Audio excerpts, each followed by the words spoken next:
Estimados estudiantes, una vez más los saludo por este medio y a su vez el día de hoy vamos a conversar acerca de las funciones trigonométricas inversas y los números complejos. Una breve introducción. Tenemos la siguiente pregunta. ¿Qué tipo de función modela el movimiento de un resorte? Aquí tengo, por ejemplo, un resorte que cada vez se va estirando y se va comprimiendo. En el eje horizontal tenemos el tiempo en el cual transcurre el movimiento armónico de este resorte. Y en el eje vertical tenemos la posición. Cuando el resorte se comprime, le daremos posición 10 y en su mayor estiramiento, posición menos 10. Claramente, si el resorte está estirándose y comprimiéndose, las posiciones van a ir cambiando. En el pasar del tiempo, ¿cierto? Hay un momento en el cual el resorte empieza en 0, su posición, luego llega a la posición 10, ¿cierto? De ahí va bajando a la posición menos 10, de ahí va subiendo a la posición 10, va bajando a la posición menos 10 y así sucesivamente. Evidentemente, esta gráfica que se va apareciendo aquí no es una gráfica arbitraria. ¿Qué tipo de función será aquella que modele esto? Habrá un quizzes que trabajarán en la clase, en tu clase de teoría. Logro de la sesión. Al finalizar la sesión, el estudiante usa las definiciones de funciones trigonométricas y números complejos en la resolución de problemas vinculados a su carrera, siguiendo un proceso lógico fundamentado en la obtención de la solución y muestra sus cálculos con orden y pertinencia. Contenidos. Tenemos lo que es la función seno, la función coseno, la función tangente y funciones trigonométricas inversas. Función seno. La función seno es aquella función cuya regla de correspondencia es f de x igual 0 de x. Los valores de x o el dominio de la función, los valores de x pueden ser cualquier número real. Mientras que el rango de la función, los valores del seno de x, las imágenes van de menos 1. El periodo vale 2pi. Tenemos este pequeño cuadro, ¿no? Donde si usted reemplaza menos pi medios en la regla de correspondencia, en el x, seno de menos pi medios sería menos 1. Si usted reemplaza, por ejemplo, pi cuartos en la regla de correspondencia, seno de pi cuartos en lugar de x, pone pi cuartos, le sale raíz de 2 sobre 2. Y así sucesivamente. Todos estos valores pueden ser hallados fácilmente usando una calculadora científica. Aquí tenemos la gráfica. Este es el eje x, este es el eje y. Por ejemplo, cuando x es 0, seno de x es 0, que sería este punto, 0,0. Cuando x es pi medios, el seno de x vale 1. Desde este punto. Para pi medios, el seno de x es 7. Cuando x es igual a pi, el seno de x es igual a 0. Cuando x es igual a pi, el seno de x es igual a 0. Y así yo voy colocando cada puntito en el plano cartesiano y voy trazando la curva. Y justo el comportamiento de la curva es análogo al movimiento armónico que tenía nuestro resorte. Cuando acá dice que el periodo de 2pi, se refiere que cada 2pi unidades en el dominio, la gráfica se va repitiendo. Por ejemplo, en nuestro caso, yo tengo que aquí va de 0 a 2pi. Y el comportamiento de 0 a 2pi es de esta forma. Crece, ¿no? Luego llega al pi, luego decrece por debajo y vuelve a subir. Entonces, si nosotros avanzamos 2pi unidades más, digamos de 2pi hasta 4pi, por así decirlo, el comportamiento va a ser semejante. Esto va a crecer, ¿cierto? Va a bajar, ¿verdad? Y luego va a subir. Algo así. Acá está, ¿no? Entonces, como estás viendo, el comportamiento se dice que es periódico, o sea, se va repitiendo, ¿no? De 0 hasta 2pi hay una cresta, por así llamarlo, hacia arriba y una cresta hacia abajo. Igualmente, de 2pi a 4pi hay una cresta hacia arriba y una cresta hacia abajo. Entonces, cuando nosotros recorremos de 0 hasta 2pi unidades en el eje X, el comportamiento de la función es lo mismo cuando yo corro de 2pi a 4pi, es 2pi unidades más, ¿no? Entonces, cada 2pi unidades, el comportamiento de la función es periódico. O sea, en ese sentido me dice que el periodo vale 2pi. Función C. Función coseno. La función coseno tiene como regla de correspondencia f de x igual a coseno de x. Igualmente, el valor de x puede ser cualquier número real, viene a ser su dominio. Y cuando yo reemplazo en el x los números reales, el valor de la función, o sea, el rango, oscila de menos 1 a 1. El periodo de la función también es 2pi. Veamos eso. El dominio de la función, o sea, los x pueden ser cualquier número real. Si le pongo el x0, sería coseno de 0 y eso te va a salir 1.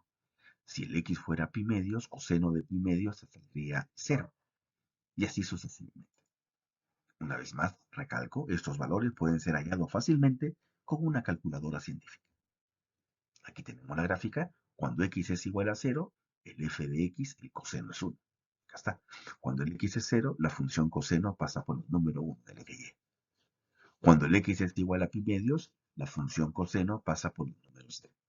Ahora tenemos, cuando el x es pi medios, la función coseno pasa por el y igual a 0. Cuando el x es igual a pi, la función coseno pasa por el menos 1. Cuando el x es igual a pi, la función coseno pasa por el número menos 1. Y ahí está. Como tú puedes ver, vas trazando la curva que pasa por esos puntos y se genera la función coseno.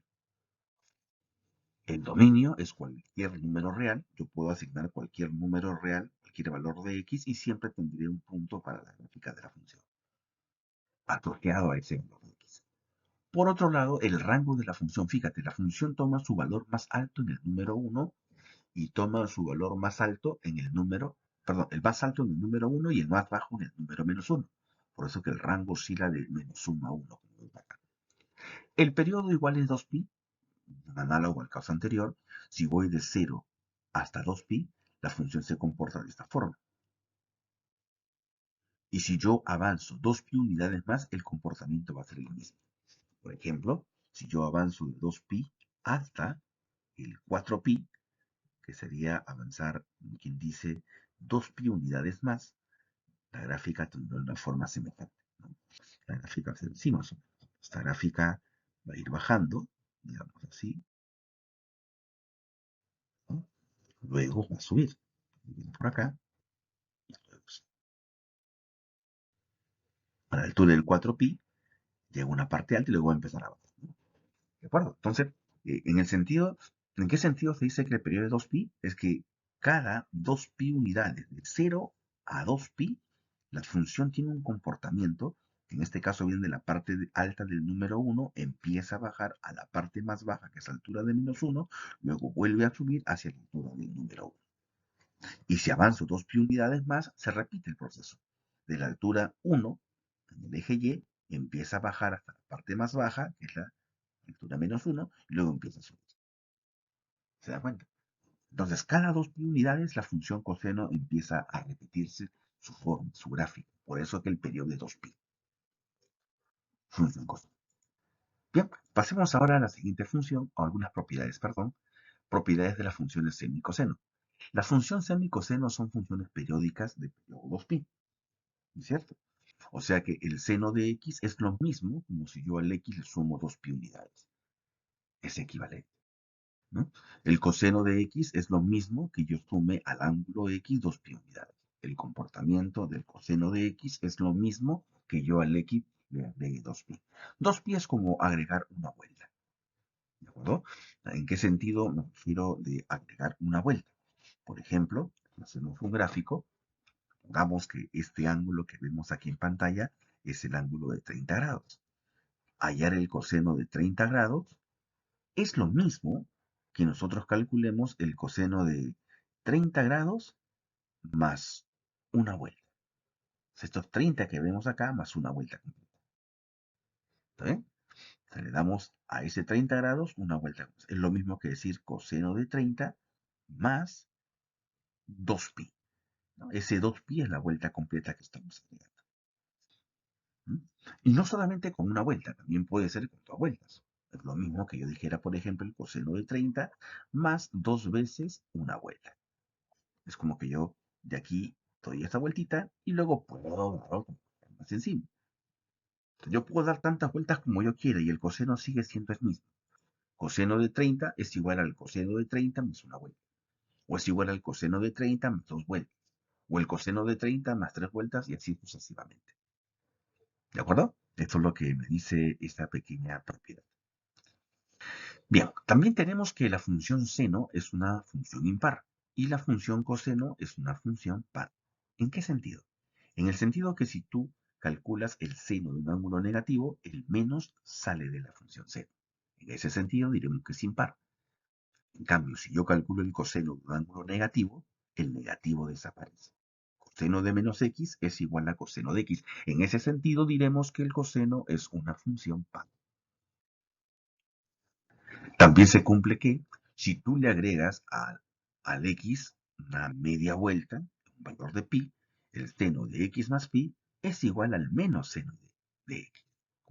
¿No? El valor de pi desaparece y el x cambia, se le pone delante del seno negativo. Si yo hago coseno de x más pi, o sea, si al x le agrego media vuelta, recuerda que 2pi es una vuelta, pi sería media vuelta, entonces el valor de pi desaparece y te queda coseno de x pero con el signo negativo. ¿De acuerdo? Cuando le agregas media vuelta cambia de signo la función, sea seno o sea coseno. El signo va a cambiar. Ahora, si nosotros le agregamos, en este caso, algo menor, es la cuarta parte de una vuelta, pi medios, x más la cuarta parte de una vuelta. Esa cuarta parte de vuelta desaparece y te queda la cofunción. El seno se convierte en coseno. ¿De acuerdo? Y si yo le agrego la cuarta parte de una vuelta en el caso del coseno, me queda la cofunción. La cofunción del coseno sería seno, pero con ángulo negativo. ¿No? Son algunas propiedades de qué ocurre cuando sumo una media vuelta o la cuarta parte de una vuelta. Algunas identidades fundamentales. La cosecante es la inversa del seno. La secante es equivalente a la inversa del coseno. La tangente es el cociente de seno entre coseno. La cotangente es el cociente de coseno entre seno. La suma de seno cuadrado más coseno cuadrado es 1. 1 más tangente cuadrado será secante cuadrado. 1 más cotangente cuadrado será cosecante al cuadrado. Algunas identidades, como estás viendo, fundamentales como estas identidades que se llaman identidades pitagóricas. ¿Ya? Conversemos ahora de la función tangente. La función tangente tiene como regla de correspondencia f de x igual a tangente de x, donde el dominio de la función viene a ser todos los reales a excepción de los múltiplos impares de pi medios. Por ejemplo, no voy a tomar pi medios, 3 pi medios, 5 pi medios, todos los números impares multiplicados a pi medios. En cambio, el rango de la función son todos los reales y su periodo vale pi, o sea, cada pi unidad de la gráfica se va repitiendo. Acá tengo una tabulación. Cuando el x, por ejemplo, es igual a 0, yo reemplazo tangente de 0 es 0. Cuando el x es pi cuartos, yo reemplazo tangente de pi cuartos es 1. Cuando el x es pi medios, yo reemplazo tangente de pi medio no está definido. Inclusive usted va a la calculadora y le sale una expresión semejante. Algunas observaciones. Esta función tangente va a presentar algunas asíntotas verticales. Las asíntotas van a aparecer en aquellos valores que estén en pi medios o en algún múltiplo impar de pi medios. Como les decía, puede ser pi medios, 3 pi medios, 5 pi medios en esos números impares multiplicado a pi medios. La función tangente va a intersectar al eje x, en el eje x en los valores de pi o múltiplos de pi. En un pi, 2pi, 3pi, 4pi, allí intersecta la gráfica en el eje x. Por otro lado, no olvidar que la función tangente es una función impar. ¿Eso qué significa? Que si yo le pongo un negativo delante del x, esto es lo mismo que yo el negativo lo retire y me quede menos tangente de x. En ese sentido se llama función impar. Miremos la gráfica. Por ejemplo, el 0, 0. Hacia este punto, 0, 0. Cuando el x es pi cuartos, la tangente vale 1. Acá está. Cuando el x es pi cuartos, la tangente vale 1. ¿Te das cuenta? Cuando el x es menos pi cuartos, la tangente vale menos 1. Acá está. Cuando el x es menos pi cuartos, la tangente vale menos 1. Y la gráfica toma esta forma. Y nota qué ocurre en el valor x igual a pi medios. En x igual a pi medios no hay un punto asociado a la gráfica. Es más, conforme yo me acerque más a pi medio, la gráfica cada vez más se va pegando a esta recta vertical llamada asíntota de la función. Y no solo ocurre eso en pi medios, sino en un múltiplo impar, por ejemplo, en 3 pi medios. Y lo mismo ocurrirá en 5 pi medios, y en 7 pi medios, y así sucesivamente. Entonces, en esos múltiplos impares de pi medios, la función tangente no está definida. Esos puntos se los quito. Esos son las rectas asíntotas. ¿No es cierto? Función tangente. Bien, pasemos a conversar ahora acerca de la función seno inversa. La función seno de x, que viene representada por esta gráfica, ¿será una función inyectiva? Bueno, recordando nosotros la teoría de función inyectiva, para ver si es inyectiva o no, tendríamos que trazar una recta horizontal. Si la recta horizontal corta en más de un punto la gráfica, en este caso lo corta en este punto, lo corta en este punto y lo corta en este punto, entonces esa función no sería inyectiva. Sin embargo, si nosotros quisiésemos hallar la función inversa de la función seno, nosotros necesitamos que dicha función sea inyectiva. Pero podríamos restringir la función. O sea, vamos a restringir la función de menos pi medios a pi medios. ¿Eso qué significa? Concéntrate de menos pi medios a pi medios en esta sección de rojo. Y claramente, esta sección de rojo sí es una función inyectiva. Se ve con claridad, ¿no es cierto? Si tú trazas cualquier recta horizontal, corta solo en un punto. Ahora, en esa función de rojo yo puedo hallar su función inversa. La función inversa de esta función de rojito viene a ser la gráfica de esta función azul.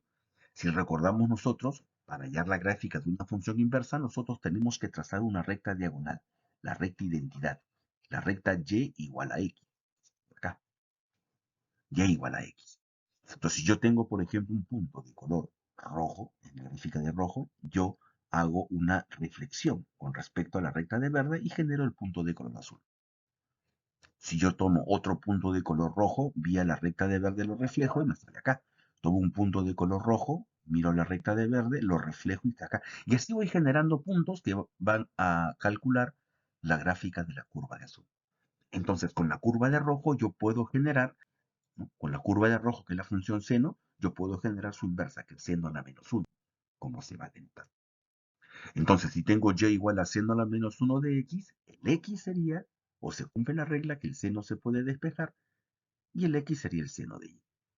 Por ejemplo, para que se pueda captar la idea de qué es lo que estamos haciendo, supongamos me dicen, ¿no? Calcule el valor de y de tal manera que sea el resultado de seno a la menos 1, por ejemplo, de raíz de 2 sobre 2. ¿Qué significa hallar la función inversa? ¿No? Entonces, yo debo buscar un ángulo. Y es un ángulo. De tal manera que el seno de ese y me genere ese número real raíz de 2 sobre 2. ¿Ok? Hay que calcular un ángulo. Como dice aquí la relación, ¿no? El seno se despeja en el y. El seno de y tiene que dar raíz de 2 sobre 2. Entonces, ¿quién es ese y? Con un poco de paciencia podremos notar que el valor de y tiene que ser, evidentemente, 45 grados. ¿Ok? Entonces, la función inversa del seno calcula un ángulo.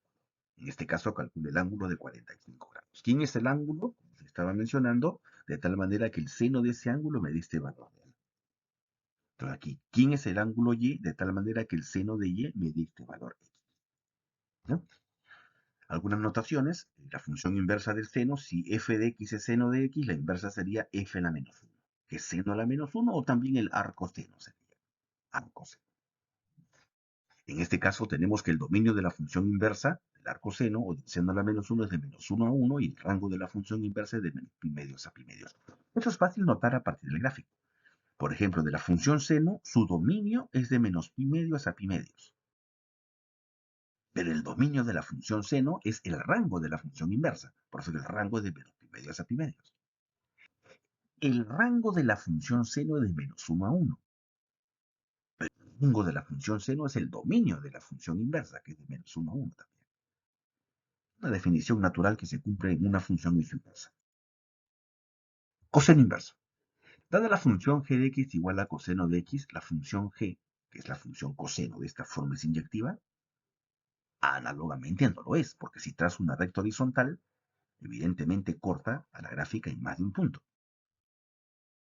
Pero si restringimos nuestra gráfica de 0 a pi, de 0 hasta pi, me salió este pequeño fragmento, que sería este de color verde o negro. Este pequeño fragmento de la gráfica sí es inyectiva. Por lo tanto, acá yo podría intentar hallar su función inversa. La función de rojo es la función coseno, y ya te dije, si trazas una recta diagonal y igual a x y haces la reflexión con esa recta, esta de azul sería la función coseno inversa. Claramente, la función coseno tendría inversa, pero si restringo el dominio de 0 a pi. En este sentido, la misma idea que el caso anterior. El coseno a la menos 1 de x es un valor y, donde y es un valor angular, ¿no? Un número. ¿Quién es el y de tal manera que el coseno de y me genere x? Notación. G a la menos 1 de x es igual al coseno de menos 1 de x. O sea, si g de x es coseno de x, g a la menos 1 viene a ser su inversa, el cual también se representa como el arco coseno de x. ¿Ok? Arco coseno de x. Bien, la misma idea que el caso anterior. Si el dominio de la función coseno es de 0 a pi, ese dominio viene a ser ahora el rango de la función inversa. Y si el rango de la función coseno era de menos 1 a 1, él viene a ser ahora el dominio de la función coseno inversa. Vamos a la tangente inversa.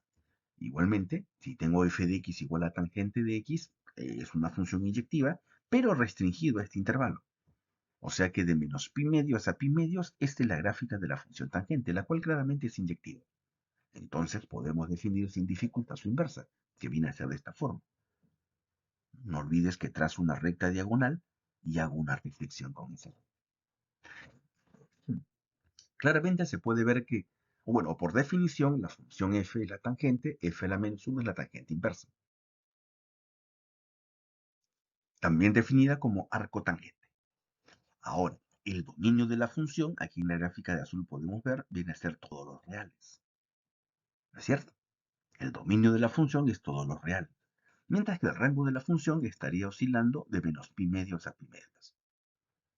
¿Ok? De menos pi medios a pi medios. Tendría que ser abierto en este caso porque el pi medios, positivo o negativo, la función no lo va a asumir. Se va aproximando, sí, pero no asume esos valores. Dominio y rango.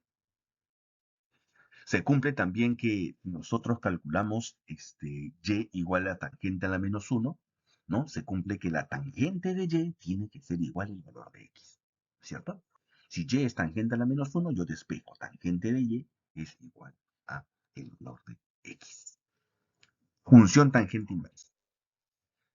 Bien, se tienen algunos ejemplos y me dicen calcule el arcoseno de un medio.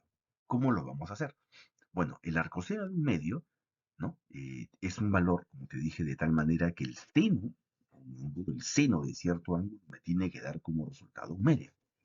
En este caso, el número del intervalo menos pi medios a pi medio, cuyo seno es un medio, sería pi sextos. ¿De acuerdo? El número pi sextos.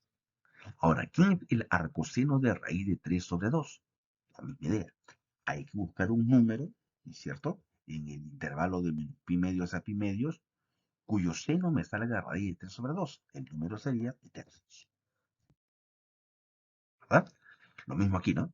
El arcoseno de raíz de 2 sobre 2. Hay que buscar un número en el intervalo de 0 a pi, que es el dominio del arcoseno, cuyo coseno me dé este resultado. El número sería pi cuartos. ¿No? Arcoseno de 0, hay que buscar un número en el dominio del arcoseno que es de 0 a pi, cuyo coseno me salga ese pi medio, perdón, me salga 0, ¿no? Cuyo coseno me salga 0. El número sería pi medio. Y por último, arco tangente, hay que buscar un número en el intervalo de menos pi medios y pi medios, cuyo tangente me salga 1. En ese caso, el número sería pi cuartos. Así es como se va calculando estas razones inversas. Algunas propiedades. Si tengo el seno del seno a la menos 1 de x, una función y su función inversa se eliminan entre sí. Me queda x, siempre y cuando el x esté definido en el dominio de la función inversa, entre menos 1 y 1. Coseno del coseno a la menos 1. Coseno con su inversa se elimina y me queda x, siempre que el x esté definido en el dominio de esta primera función, o sea, entre menos 1 y 1. Tangente de tangente a la menos 1 de x también es x. La tangente con la tangente inversa se eliminan y me queda x. siempre que el x esté definido en el dominio de tangente a la menos 1, que sería todos los x. Ahora, si cambio la posición, ¿no? Primero pongo seno a la menos 1, luego pongo seno, también se eliminan, me queda x, pero este x debe estar definido en el dominio del seno, que sería de menos pi medios a pi medios. No es igual que el caso anterior, ¿eh? En el caso anterior, el x está definido en el dominio de seno a la menos 1, que es de menos 1 a 1. En este caso, el x está en el dominio de seno, que es de menos pi medios a pi medios.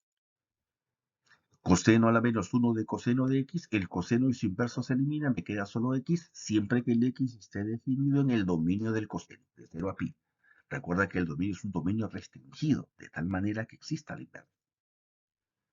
Tangente a la menos 1 con tangente se elimina, me queda solo x, siempre que el x esté definido en el dominio de la tangente, de menos pi medios a pi. ¿Ok? Un ejemplo. El Festival del Globo Aerostático que se organiza cada año en Phoenix, Arizona, es un evento popular. Un ingeniero asistente al evento ve que un globo se está elevando desde el suelo a 500 pies desde donde él se encuentra. Escribe teta como una función en términos de la altura s del globo respecto del suelo. Aquí está. Aquí tengo ¿no? La vista que vamos a dar al globo y esa se encuentra a 500 pies a una altura s del suelo y lo ve con un ángulo de inclinación de teta. Me piden escribir este ángulo teta en función de esta altura. Solución. Claramente en la gráfica se ve que la tangente de teta sería cateto opuesto sobre cateto adyacente, o sea, S entre 500. ¿No es cierto? Sería S entre 500. Entonces, para poder calcular el ángulo teta, podríamos aplicar tangente a la menos 1 a cada uno de los lados, tanto a la izquierda como a la derecha. Pero tangente a la menos 1 con tangente se dan a eliminar. Me quedaría solamente el ángulo teta, ¿cierto? Ahí está. ¿Mm? Quedando teta, acá me queda tangente a la menos 1 de S entre 500. Y tal como me pedían, ¿no? Me pedían escribir teta como función de la altura S del globo. Y acá está. Teta está escrito en términos de la altura S del globo. Problema resuelto. Bien, vamos a conversar ahora acerca de lo que es los números complejos. Introducción. Los números complejos se usan en la ingeniería electrónica y en otros campos para una descripción adecuada de las señales periódicas variables. En la ingeniería química se usa el número I, ya que aparece explícitamente en la ecuación de onda de Schrödinger, que es un fundamental en la teoría cuántica del átomo. También aparece en la ingeniería aeronáutica, ¿no? Los números complejos se han aplicado para el diseño de las alas de un avión. Se tienen muchas aplicaciones, ¿no? En la aeronáutica, en la química y en la ingeniería electrónica. Un tema bastante interesante. ¿Qué es un número imaginario? ¿Qué relación tienen los números reales con los números complejos? Detalles que iremos aprendiendo en el desarrollo de la breve exposición de hoy. Tendrán un pequeño quiz que desarrollarán también en su clase respectiva, ¿de acuerdo?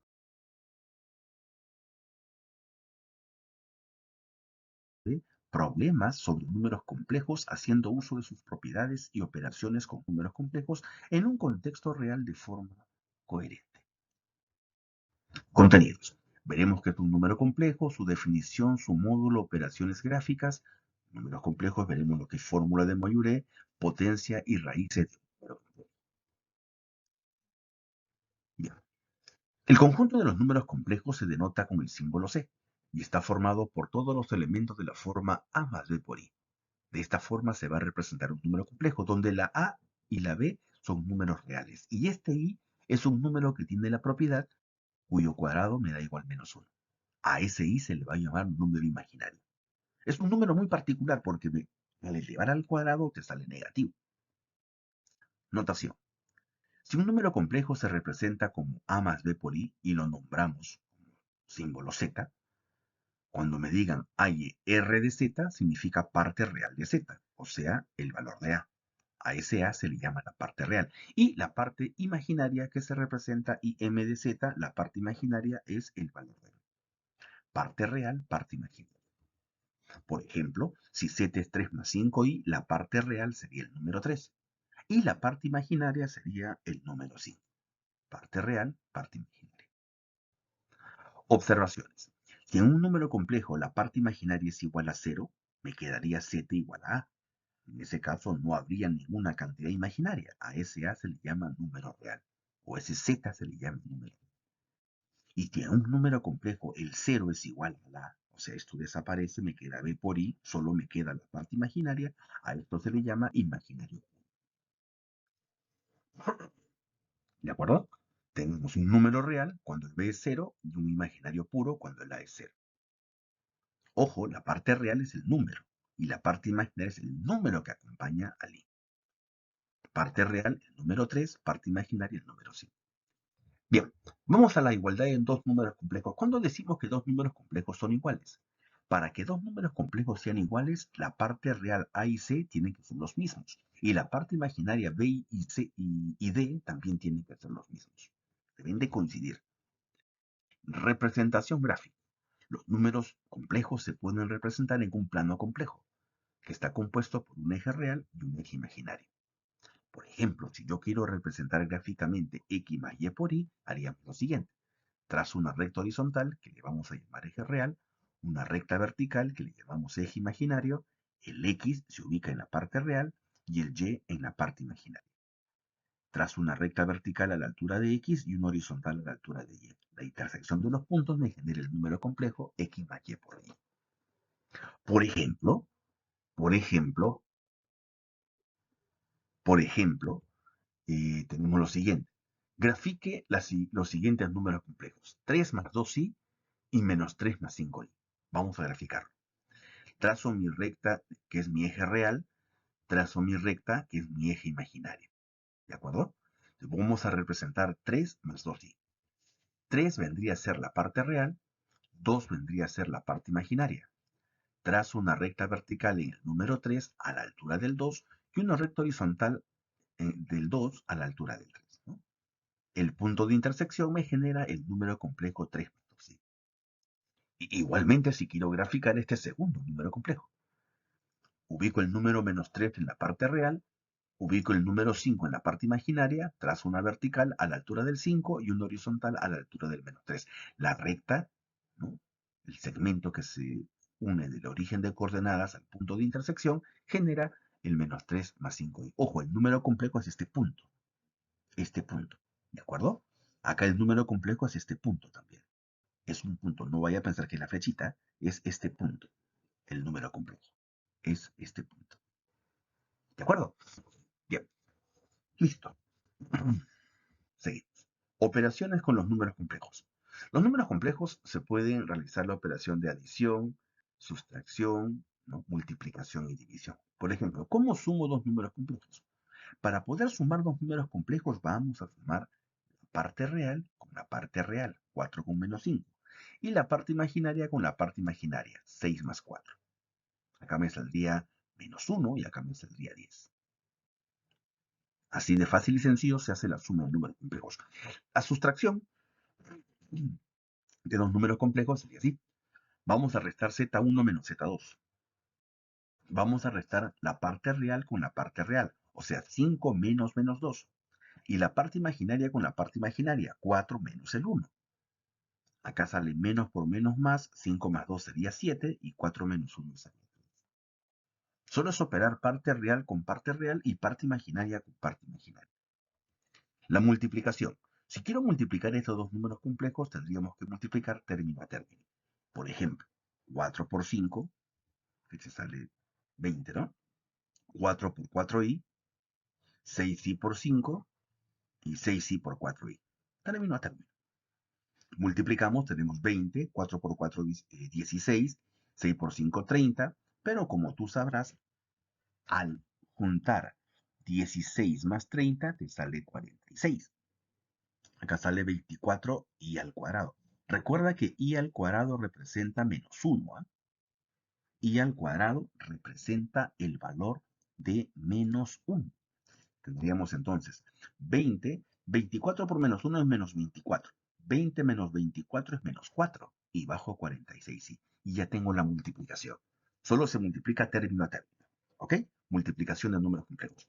Vamos ahora a la división. Para hacer la división de dos números complejos, si quiero dividir 3 más 2i entre 4 más 3i, Tengo que multiplicarlo por su conjugado. ¿Cómo es eso? Multiplico arriba y abajo con el signo cambiado. Este más lo multiplico arriba con menos y abajo también. Arriba lo multiplico, hemos mencionado, término a término. O sea, sería 3 más 2i por 4 menos 3i. Y 4 más 3i por 4 menos 3i. Multiplicando tendríamos lo siguiente. 3 por 4 sería 12. 3 por menos 3 sería menos 9. 2 por 4 sería 8. 2i por 3i, 6i cuadrado. Y en la parte de abajo tenemos una diferencia de cuadrados. ¿De acuerdo? Debajo tenemos el 4 elevado al cuadrado menos 3i elevado al cuadrado. ¿Ok? Me sale diferencia de cuadrado. ¿Por qué? Porque uno se está sumando y otro se está restando. Al multiplicar suma por diferencia sale diferencia de cuadrados. Reduciendo todo tendríamos acá, por ejemplo, menos 9 más 8 se resta, me sale menos 1i. No olvide lo que acabamos de mencionar. El i al cuadrado representa el número menos 1. Entonces, menos 6 por menos 1 sería más 6. Y si yo sumo el número 6 con el número 12, te va a salir 18. Por acá yo voy a tener 16 menos 3 multiplicado por i, perdón, 3 al cuadrado sería 9, ¿cierto? Aquí me estaba equivocando. 3 al cuadrado sería 9 y i elevado al cuadrado sería menos 1. Entonces, menos por menos sería más, 16 más 9 sería 25. Y de esa manera, como estás viendo en pantalla, hemos obtenido la división del número complejo. ¿De acuerdo? Hemos multiplicado, siempre se va a multiplicar arriba y abajo con el signo cambiado. Se le llama el conjugado. Multiplico por su conjugado. ¿Ya? Y el resto son cuentas, son cálculos. Acá se reparte 18 entre 25 y acá hay un 1 entre 25, ¿no? Para darle un poco de estética. Veamos acerca del módulo. Si z es igual a x más y por y, definimos el módulo de z, con el cual se denota este símbolo de la siguiente forma. El módulo de z sería la raíz cuadrada de x al cuadrado más y al cuadrado. Parte real al cuadrado más parte imaginaria al cuadrado. Gráficamente sería así, ¿no? Tengo el número complejo z, que es este punto, con coordenada x en la parte real y y en la parte imaginaria, y el módulo viene a ser la distancia del origen de coordenadas hacia el número complejo. Esa distancia se define de esta forma. Raíz cuadrada de x cuadrado más y cuadrado.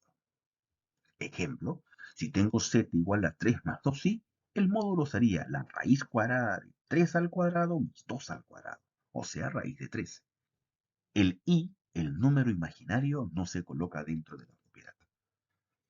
El módulo de este número complejo sería raíz cuadrada de menos 3 al cuadrado más el número 4 elevado al cuadrado. Resolviendo te sale 5. Observación. El módulo es la distancia del centro de coordenadas hacia el número complejo. Esa distancia es lo que está midiendo el módulo. Veamos algunas propiedades. Si tengo dos números complejos z y w, se cumple que el módulo del número complejo es z multiplicado por su conjugado. ¿Eso qué significa? Por ejemplo, si z es de la forma a más b por i, el conjugado de z es de la forma a menos b por i. El conjugado significa el cambio de signo. Ese símbolo z con rayita es el cambio de signo. Entonces, si yo hallo el módulo al cuadrado, es lo mismo a que yo multiplique z por su conjugado. Eso dice esta propiedad, ¿no? Si tú multiplicas el z por su conjugado, es lo mismo que coge el módulo y lo eleva al cuadrado. ¿Ya? Tenemos que el módulo de un producto se reparte para cada factor. El módulo de un cociente se reparte para cada elemento siempre y cuando el número complejo W no sea 0. El módulo elevado a la n o el módulo de un complejo elevado a la n, ese exponente puede salir o puede ingresar dentro del módulo.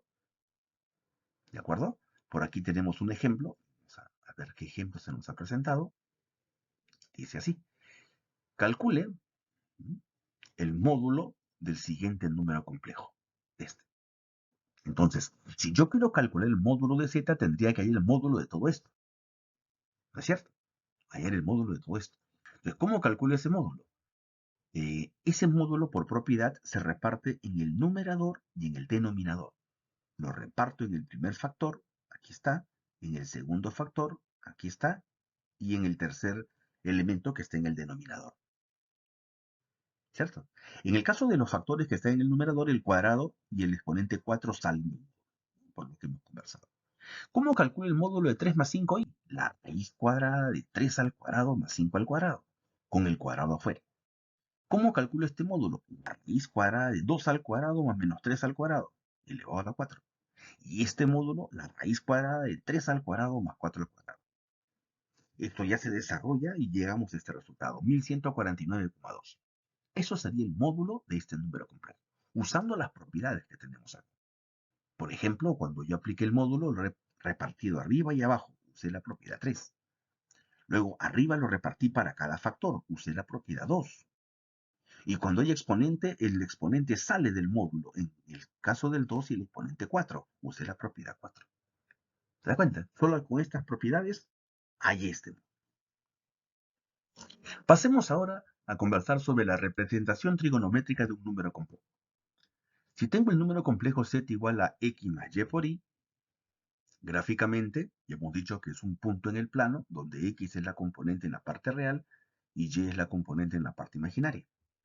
Obviamente, el segmento que une el origen de coordenadas con el número complejo tiene un ángulo con respecto al eje real. ¿No es cierto? La distancia del origen de coordenadas del extremo x es x unidades y la distancia que hay de este extremo hacia la altura, ¿no?, del número complejo es y unidades. Entonces podemos establecer las siguientes relaciones. Por cierto, recuerden que esta longitud del origen de coordenadas al número complejo es el módulo de z. A ese símbolo que hemos definido es el símbolo del módulo y a ese teta le vamos a llamar argumento del número complejo. Bien, se tienen las siguientes relaciones, ¿no? Del gráfico se tiene que el coseno de teta es cateto adyacente sobre hipotenusa. Vamos a establecer en este momento la representación trigonométrica, pero observa esto, ¿no? El coseno de teta es cateto adyacente sobre hipotenusa. Aquí está. Donde si yo despejo, x sería módulo de z por el coseno de teta. El seno sería cateto opuesto sobre hipotenusa, donde si yo despejo, y sería módulo de z por el seno de teta.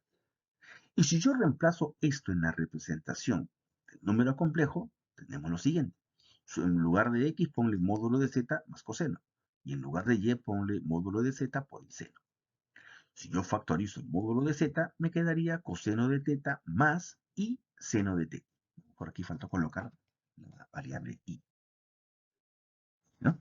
Si yo factorizo el módulo y lo pongo al inicio, me quedaría coseno de teta más y seno de teta, que es lo que me quedaría dentro del paréntesis. Entonces, a este tipo de representación le vamos a llamar la representación trigonométrica. Teta se expresa como su módulo multiplicado por el coseno de teta más y seno de teta, donde el módulo ya lo hemos definido y el teta es el argumento, que es el ángulo entre el segmento que une el origen de coordenadas con el número complejo y el eje real. Por ejemplo, hay la representación trigonométrica de este número complejo. ¿Qué tenemos que hacer? Gráficamente también lo puedes ver. Ubicamos la parte real, que es el número 5, la parte imaginaria, que es 5 raíz de 3. Ahí tenemos nuestro número complejo. Hay un ángulo que se va a llamar argumento, ¿no es cierto? Entonces, podemos hallar, por ejemplo, la tangente de teta. La idea es hallar el ángulo y también hallar el módulo. Son dos cosas que hay que hallar, el ángulo y el módulo.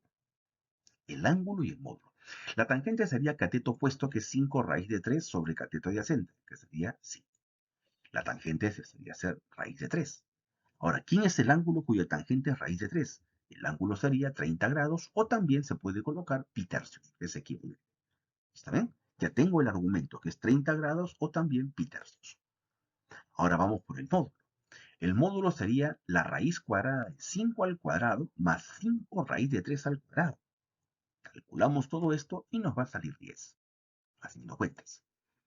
Entonces tenemos que la representación trigonométrica por fórmula es el módulo de z por el coseno de teta más y seno de teta. Pero el módulo me salió 10 y el ángulo o el argumento me sale pi tercios.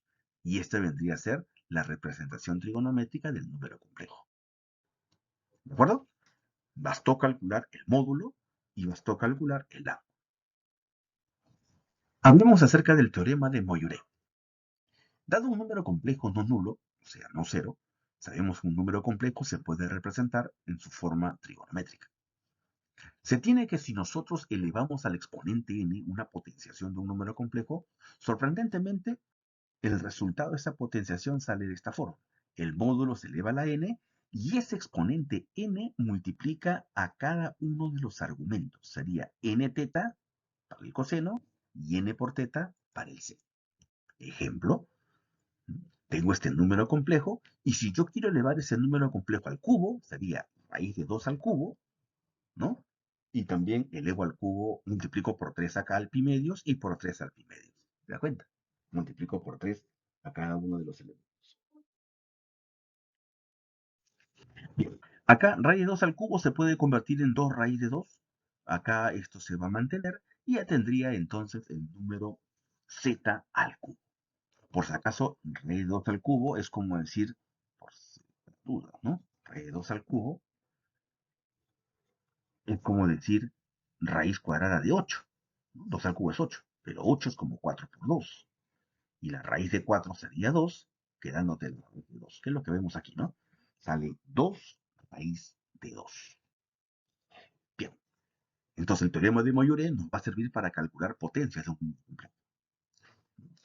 Así como tenemos el cálculo de las potencias, también tenemos el cálculo de las raíces. Acá sin mucha atención. Si yo quiero calcular la raíz enésima de un número complejo expresado en su forma trigonométrica, esa raíz enésima viene a ser un complejo W. De tal manera que si ese W se eleva a la n, me tiene que dar el z. ¿Qué significa esto? Si yo quiero hallar la raíz enésima de z, eso me da un W. De tal manera que W a la n me tiene que dar z. ¿Esto cómo lo vamos a hacer? En un ejercicio concreto nos van a dar el valor de z. Y nosotros tenemos que hallar W. La sugerencia va a ser, ¿no? Para poder encontrar una solución, vamos a tratar que este W se exprese en su forma trigonométrica, que es módulo de W coseno de beta más I seno de beta.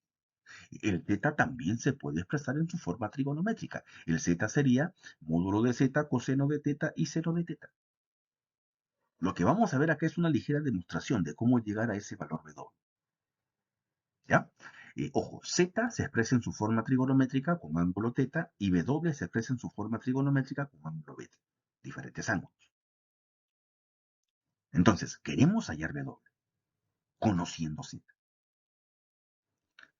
Claramente, para que estos números sean iguales, el módulo de z debe coincidir con el módulo de W a la n. Y la parte angular, coseno más i seno de θ, debe coincidir con coseno de n beta más i seno de n beta. De aquí podemos deducir, ¿no? Si yo despejo el n como una raíz para el otro lado, el módulo de W es la raíz enésima del módulo de z. Recuerda que queremos hallar W, ¿eh? Y para W, si quieres saber su módulo, va a ser la raíz enésima del módulo de z. Ahora quiero calcular el ángulo beta. Entonces digo así, ¿no?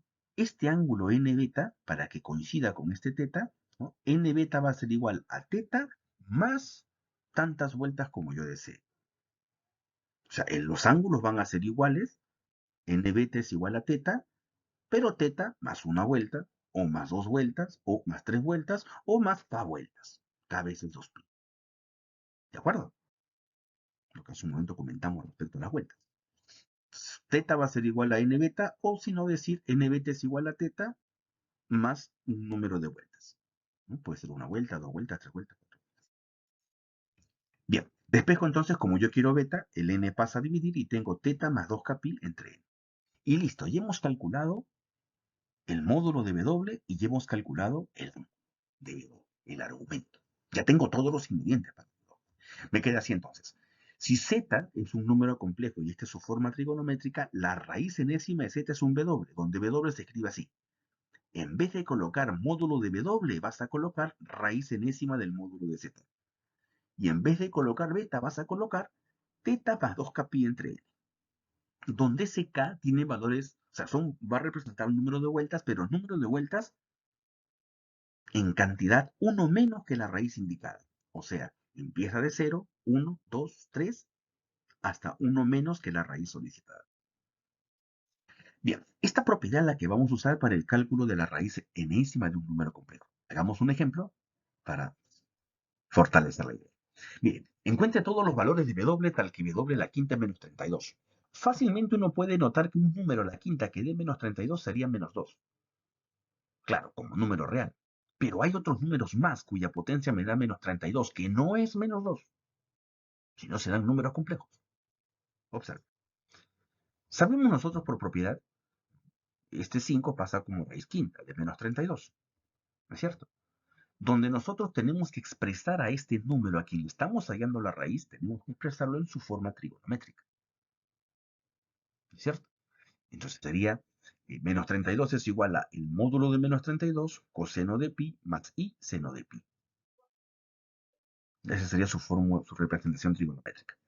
Coseno de pi es menos 1, seno de pi es 0, sería menos 1 por 32, sale menos 30. Son equivalentes, su forma trigonométrica. ¿Ya? Esta representación se practicará con más claridad también en clase. Bien, menos 32 lo expreso en su forma trigonométrica. Ahora, ¿cómo hallamos la raíz? Como yo quiero calcular la raíz de menos 32, este menos 32 hace el papel de z, con su forma trigonométrica. En este caso, el teta sería pi. La raíz enésima, en mi caso sería raíz quinta, se representa de esta forma. Vamos a hallar la raíz quinta del módulo de menos 32 por el coseno, el teta sería como el pi, por 2k pi entre n, más i seno de teta más 2k pi entre n. Recuerda que el teta es el pi, quedaría así entonces. ¿Ya? Por propiedad, el k varía de 0 hasta 1 menos que la raíz inicial. En mi caso sería así, mira. Observa. Menos 32, le sacamos su raíz quinta. Sería raíz quinta de menos 32. ¿Está? En módulo, raíz quinta.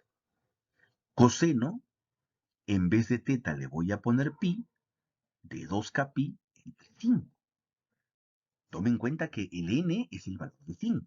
¿Por qué n es 5? Porque n es el valor del índice de la raíz. Más i veces seno, el teta es el pi, de 2k pi entre n que vale 5. Y el k recuerda que va a oscilar hasta 1 menos que el valor de la raíz, del índice de la raíz. Como es raíz quinta, acá llega hasta 4. El k sería 0, 1, 2, 3 y 4. Bien, vamos a hallar todas las raíces entonces. Primero, hallamos cuando k es 0. Si k es igual a 0, tendríamos lo siguiente. Raíz quinta de menos 32 sería, ¿no? La raíz quinta de este módulo sería, este es positivo, ¿no? El módulo acá se convierte en valor absoluto. Valor absoluto de menos 32 sería 2, raíz quinta de 32 sería 2. Si k es igual a 0, 2 por 0 sería k, 0 se elimina, me queda pi quintos. Si k es igual a 0 se elimina, seno de pi quintos. Este sería la raíz quinta de menos 32. Una primera solución.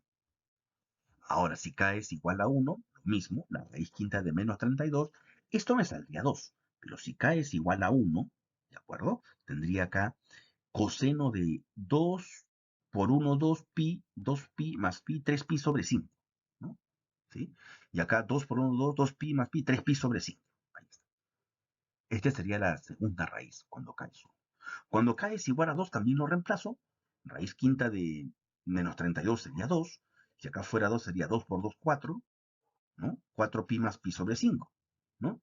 2 por 2, 4, 4pi más pi sobre 5. Pero 4pi más pi sería 5pi, entre 5 me queda un pi. Pero un coseno de un pi me sale menos 1. Acá lo mismo, me sale pi sobre 5pi sobre 5 es pi. Pero seno de pi es 0, esto es 0. Seno de pi es 0 y esto es menos 1. Menos 1 por 2 sería menos 2.